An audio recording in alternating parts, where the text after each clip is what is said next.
بسم الله الرحمن الرحیم. السلام علیکم و رحمت الله و برکاته. عزیزان، امروز خواستم به یکی از سوالی که شاگردان خیلی زیاد در درس ها هم داده بودند و اینچنین در کانال سوال و جواب تلگرام ما هم چندین بار آمده بود و راستی همین سوال به نظر من یک سوالی فتنه انگیزی بود یا گویا که برای یک نفر رو سیاه کردن باشد، هیچ جواب نداده بوده. اون هم سوالی که بسیاری ها میپرسند که استاد در همین وقتی که خیلی فتنه سر و صدا دارد، یعنی همه جا پر از فتنه هست و علمای خودخوانده هم خیلی زیاد هستند و علمای ربانی هم البته وجود دارند، ما کدام عالم را گوش کنیم یا کدام ملا را گوش کنیم؟ همین گونه سوال خیلی زیاد آمده بود و جواب نداده بودم تا اینکه همین به نزدیکی بود یکی از شاگردان در درس روبرویی، اگرچه از کشور خودمان نباشد، هم خیلی از من خواست که در همین وقت ما به کی باور کنیم. یعنی میبینید که در یوتیوب چقدر دعوتگران هستند یا چقدر نفران خودخوانده هستند که با یک ریش الکی خود را ملا نشان میدهند یا عالم به همه معرفی میکنند، یا زنهای هم کم نیستند که با پوشیدن یک حجاب گویا که یا ببخشید با رفتن یک سفری حج الکی از همه احکام ها با خبر باشند. من به کی گوش کنم؟ ما چی کار کنیم؟ همین گونه سوال رو روبروی هم داد و از پرسیدنش هم معلوم بود که هرگز یک نفر فتنه‌گر نبود و بلکه میخواست یک استشاره از بنده گیرد.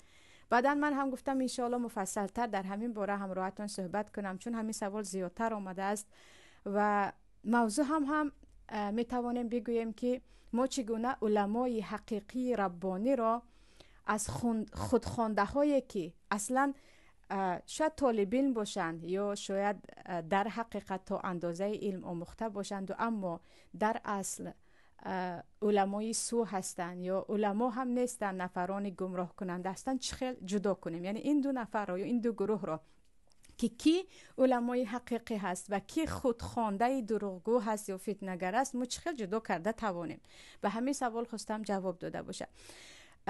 عزیزان، میدانید که علما میراثگیر یا میراثبر پیامبران هستند و الله میگوید فاسالوا اهل الذکر ان کنتم لا تعلمون. چیزی رو نمیدونید شما از اهل علم بپرسید. و علما همیشه برای مردم راهنما هستند و این امت بعد از محمد صلی الله علیه و سلم دیگر پیامبر ندارد، اما هر عالمی پیدا می شود که دوام دهنده سنت پیامبرش و روش پیامبرش هست و دین مردم را به آنها می آموزاند. ولیکن چه خیلی میدانید علل خصوص در همین زمانهای اخیر با این پیدا شدن یوتیوب و خیلی زیاد نوارهای کوچک و همه به همه نوار ویدیو روان کردن، با آسان شدن این راهها خیلی زیاد پیدا شدن نفرانی که ببخشید ویروس رقص میکردن، بعد از 2 هفته برآمدن دیگر عالم شدن که یکی درباره مسئله های مهمترین عقیده گپ میزنن یا درباره آیات و حدیث هایی که بعضی علما حتی درباره صحبتش میترسیدن گپ میزنن و با یک توقیچه و با یک ریش یک چند نفر رو الکی بعضی عالم هم گفته ایستادند و ببخشید یک چند نفری که در نماز خواندنشان هم شک و شبهه هست الکی از نام دین فتوا دادن رو شروع کردن. یعنی این گونه انسان ها زیاد هستند که خواهران زیاد و برادران در اینجا میگن ما در حیرت هستیم که کدومی از اینها عالم است. اولا بیاید ببینیم که پروردگار صفت علمای حقیقی رو، آنهایی که در حقیقت علمای ربانی هستند، میراثبر پیامبر صلی الله علیه و سلم هستند و ما چگونه بیان کرده است. آیت در سوره آل عمران است، آیت 79. الله میگوید ما کان لبشر ان یؤتیه الله الکتاب والحکم والنبوة ثم یقول للناس كونوا عبادا لی من دون الله ولكن كونوا ربانیین بما کنتم تعلمون الكتاب و بما کنتم تدرسون. الله میگوید هرگز اصلا پروردگار به یک نفر علم و حکمت و پیامبری را نمیدهد که او بعداً برآید و بگوید شما بنده من باشید، شما الله را یکسو گذارید و مرا عبادت کنید، یا سخن الله را یک طرف مانید و مرا پیروی کنید. هرگز این چیز نمی شود. یعنی علمای حقیقی عالم حقیقی، آنی که صاحب علم است و صاحب حکمت است، اصلا مردم را به خود دعوت نمی کند، او مردم را به سوی پروردگار دعوت می کند. یعنی اولین صفت عالم ربانی، عالم حقیقی این است که او شمایان را به سوی پروردگار دعوت می کند. قل هذه سبیلی ادعو الی الله، ادعو الی الله، یعنی به سوی پروردگار دعوت میکند. او شما رو به سوی گروهش، به سوی حزبش، به سوی شخصیت خودش که مرا گوش کنید، شما باید در گروه من باشید، مایان با شما همه یک گروه سلفی هستیم، یک گروه خلفی هستیم، یا ببخشید حنفی هستیم، یک گروه دیگری موحدین هستیم. نمیگوید. او میگوید مایان همگی امت رسول صلی الله علیه و سلم هستیم، مایان بنده الله هستیم، کتاب هممون قرآن است و این چنین دستور محدث پیامبر است که ما باید با این عمل کنیم. یعنی شما را او به سوی پروردگار دعوت میکند، به سوی خودش دعوت نمیکند، به سوی گروهش دعوت نمیکند، به سوی قومش دعوت نمیکند. صفت عالمی حقیقی اولا این است. بعداً به مردم میگه شما علم آموزید، تربیتگری مرد کونوا ربانیین للناس. ربانی یعنی تربیت کننده مردم باشد از آن علمی که گرفتید. یعنی نمیگوید که شما فقط پیروی من باشید، شما فقط از من گوش کنید. نه، شما پروردگارتان را شناسید، عبادت او را انجام دید، علم آموزید و مردم را به سوی راهی راست هدایتشان کنید، راهنماییشان کنید. کدام عالم را دیدید که مقصدش فقط خودنمایی است، مقصدش فقط شهرت است، او میخواد فقط او را گوش کنید؟ کی را نگوید؟ میگوید به علم است، یک بدعتکار است، یا یک سلفی هست، یا یک وهابی است. یعنی هر یک عالم رو با یک عیب به شما سیاه میکند و در آخر فقط خودش و گروهش و استادش و شاگردش رو میگوید فقط اینها حقیقت هستند. بدونید که او عالم نیست، او یک خودخواهی هست که اگر صاحب علم داشته باشد هم میخواهد که شما رو به پروردگار و به خودش نزدیک کند. چون الله میگوید اصلا این گونه نمی شود که صاحب علم ربانی، آنی که عالم حقیقی باشد، مردم را به خود دعوت کند، بگوید مرا، گروهی مرا بگوید. این یکم چیز دیگر، حدیث در مسند امام احمد است و این چنین در سنن بیهقی هم هست. پیامبر صلی الله علیه و سلم میگویند یحمل هذا العلم من كل خلف عدوله ینفون عنه تحریف الجاهلین و انتحال المبتلین و تعویل الغالین. پیامبر صلی الله علیه و سلم میگن این علم را، علم شریعت را صاحب می شود از هر یک خلف، یعنی خلف به معنای از هر یک مردم پس می آمده، عدولش، صاحب عدلش. یعنی علمای حقیقی، عالم ربانی، اولا صفتش این است که او عادل است. معنای عادل این است که ظلم رو میگوید ظلم، حقیقت رو میگوید حقیقت. آنی که شب سیاه را به شما میگوید سفید است، یک بدبخت را میگوید انسان صالح است، یک انسان تماما گمراه را میگوید در حقش دعا کنید خیلی خیرخواه است، یک مثلا حرامخور را میگوید نه این خیرش زیاده است حرامش را نگویید، یا یک نفری که انسان صالح را برای شما سیاه نشان میدهد، او عادل نیست، او اهل علم نیست. پیامبر میگویند اولا صفت علمای این امت این است که او عادل میشود. شخص عادل آن چیزی که حقیقت است حقیقتا بیان میکند. بعضی میشود که شما علاج حقیقت بیان کردن را ندارید، خیلی در حالتهای مثلا خطرناک وجود دارد، حداقل ساکت باشید. اما نه زبان وا میکنیم و حق را باطل و باطل را حق نشان میدیم. این صفت علمایی نیست، این یک چاپلوسی است یا درباری هست یا چیزی دیگر هست.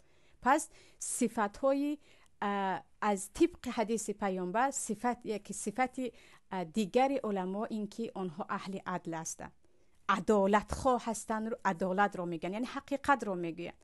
اونی که خیلی که گفتم یک نفر صالح را برای شما یک نفر بدبخت نشان میدهد یا ظالم نشان میدهد، او اصلا نه عدالت دارد و نه علم دارد. دویم پیامبر میگن ینفون عنه تحریف الجاهلین، یعنی این علما از دین تحریف جاهلان را تماما پاکیزه می سازند. تحریف الجاهلین این است که پس از مدت مردم می آیند و چیزهایی که از دین نیست به دین داخلش می کنند. چقدر این گونه خرافات ها زیاد هستند یا بدعت ها زیاد هستند. یعنی یکی از صفات های علمای حقیقی این است که آنها آن چیزی که از دین بیرون است و به دین داخلش کردن آن را تماما از دین بیرون میکنن و مردم میگن این کار بدعت است، این کار از دین نیست، این کاری که شما میکنید دروغ است. نه اینکه رفته اشتراک میکنن، قرصق زنی میکنن، به هر یک دلیل میکنن که نشود این کار ممکن باشد کاردار نشوید، خیر است. نه، علمای حقیقی پیامبر میگن آن چیزی که از دین نبود و به دین داخلش کردن آن را از آن بیرون میکنن و این چونین و انتحال المبتلین، یعنی گپ های دروغی که عموما از دین نیست، قصه های بر دروغ، عبادت های بر دروغ، نمیدونم یک چند مراسم های بر دروغی که از دین نیست و به دین گفتند و مردم داخلش کردن، از دین پاکش میکنن. میگن مردم این چیزها رو دین ما ندارد، این بدعت ها از ما نیست، در حدیث پیامبر نه آمده است، در اعمال صحابه ها نه آمده است، در سخن های تابعین و تبع تابعین از صاحبان مذهب نه آمده است، این کارها رو انجام ندید. یعنی همیشه دین رو از بافته های مردم، از دروغ ها پاکیزه میسازن. یعنی دیدید که یک عالم میگوید مردم این کار سنت پیامبر است، در این باره حدیث است، انا این کار تماما بافته شده است، میگوید بدونید که او میخواهد دین رو پاکیزه کند، نه اینکه به بدعت خود مردم را دعوت کند و بعدم بگوید که استاد من گفت، او اولیا بود، استاد من گفت فلان کتاب خوانده بود، مگر او جاهل است گویان شما را با استاد خود شناس کند. چیزی دیگر پیامبر میگویند و تعویل الغالین. غالین نفران سختگیر، یعنی بعضی انسان های هستند که من همیشه میگویم خواسته های خودشون رو به دین رابطه میبرند. یعنی یک چیز رو خودشون، یعنی طبیعتا همین گونه یک سختگیر هستند، میخواهند دین هم همیشه سختگیر باشد. نه این ممکن نیست، اون ممکن نیست، این تمام چیز رو برای مردم حرام میسازند در حالی که در دین حرام نیست. پیامبر صلی الله علیه و سلم میگن از بافته های بعضی نفران سختگیره که مثل خوارج و همصفتی آنها که زیاد چیزهایی که در اسلام هست نه این در اسلام نیست، این حرام است، این حرام است گویان دین رو برای مردم یک خانچه تاریک سیاهی که در داخلش افتیده علاج زندگی کردن ندارد این گونه نشان میدهند، از این هم پاک میسازند. یعنی علمای حقیقی، علمای ربانی عزیزان، آنه که باید من و شما گوش کنیم، همان نفری هست که شما رو با آیات الله شناس میکند، با حدیث های پیامبر شناس میکند، با اصل دینمون شناس میکند، نه اینکه با بافته های ساخته های خودش و امثالش و استادش و شاگردش و بعضی کتابچه هایی که خودش خونده است. و شما میگید پیامبر این گونه بودن، پیامبر این گونه کردن، صحابه این گونه بودن، صحابه این گونه کردن، علمایی که از صحابه درس خواندن این گونه بودن، کتاب این گونه میگوید. نه اینکه به شما قصه خواند، نه اینکه شما رو فقط با دو سه گپ های سختگیری که شما گوش کنید و فقط نه این حرام بوده است، این حرام بوده است، یا اینکه این تماما حرام نبوده است گویان از دین خارج شده روید، این گونه شما رو راهنمایی نمیکند. و چیز دیگر از صفت علما این است که آنها از الله خیلی میترسن. یعنی علمای ربانی حقیقی، الله میگه انما یخشون من عباده العلماء، همانا از پروردگار زیادی و زیادی علما میترسن. در سخن عبدالله ابن مسعود بود خطا نکنم، صحابی جلیل میگن هر کسی که از الله نمیترسد او عالم نیست. یعنی وقتی الله میگوید علمای یعنی صاحبان علم البته زیادتر از الله میترسند، پس هر کسی که صاحب علم باشد، هم علم آموخته باشد، هم دست به کتاب زده باشد، هم از الله نترسد، از تهمت کردن نترسد، از دروغ گفتن نترسد و این چنین از منت کردن و طعنه زدن نترسد، از یک نفر را بی آبرو کردن نترسد، او هرگز عالم نیست. یعنی صفت علمای ربانی این است که آنها از الله میترسند.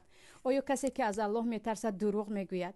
آیا به دلیل تهمت میزند؟ آیا کسی که از الله میترسد کتمان علم میکند، یعنی اون چیزی که حقیقت است در اسلام آن را پنهان میکند، مال مردم را میدزدد یا مال مردم را جمع میکند، بر علاوه با آنهایی که حرام میخورند و اهل حرام هستند با آنها دوستی میکند و همراهشان شریک میشود؟ هرگز اینها را انجام نمیدهد. یعنی از عملهایش و از رفتارش که انسان خدا ترس را هر یک صاحب عقل فهمیده میتواند. یعنی آنهایی که صاحب عقل سلیم هستند از صحبت یک نفر رو میفهمند که این آدم چه خیلی است. برای همین بعضا یعنی وقتی شاگردان این رو گوش کنیم یا آن رو گوش کنیم میگویند، بعضا خودی بنده یک کم غضبانی میشوم که مگر پروردگار برای شما عقل نداده است که یک نفری که شب و روز یک نفر رو حقارت و دشنام میکند، یا یک نفری که سیاه رو سفید و سفید رو سیاه میگوید و شما میدونید که چی گفته ایستاده است، نه خود نفهمید که گوش کردن ممکن است یا گوش کردن ممکن نیست. برای همین عزیزان این یک کاملا نباشد هم یک پارچه بود برای تفصیل دادن این موضوع وقتهای زیاد می رود، اما یک پارچه از این موضوع بود که علمای حقیقی را اولا از این شناسید که او شما را به سوی الله راهنمایی میکند. با شنیدن او شما محبتتان به الله زیاد می شود، نفرتتان به کفر و به شیطان زیاد می شود. با شنیدن او شما محبتتان به بنده های الله زیاد می شود، نه اینکه نفرتتان نسبت بنده های الله زیاد شود. با شنیدن او شما از الله زیادتر می ترسید. با شنیدن او شما هر چیزی که از دین بیرون است هرگز به دین داخل نمی کنید و این چونین از ایستادش و از صحبتش و از شاگردانش ما میفهمید که این انسان از الله میترسد و دهان به تهمت و به دروغ و به غیبت هرگز آلوده نمی کند. اما آنهایی که در غیبت مردم همیشه هستند خود را عالم میگیرند، در تهمت مردم بر علا هستند خود را عالم میگیرند. آنهایی که یک ظالمی همه میدانستگی را نه این انسان صالح بلکه اولیاء میگویند، اینها را بدانید که اینها هرگز عالم نیستند اگرچه علم خوانده باشد هم، بلکه نفرانی هستند که همان گونه که خود گمراه هستند میخواهند شما را هم گمراه سازند. این بود صحبتی کوتاه من همراه شما. پروردگار برای ما تقوا نصیب کند که ما حق و باطل را با عقلی که پروردگار داده است جدا کرده توانیم تا اینکه به این گونه راه ها اصلا نرویم. سلام علیکم و رحمت الله و برکاته.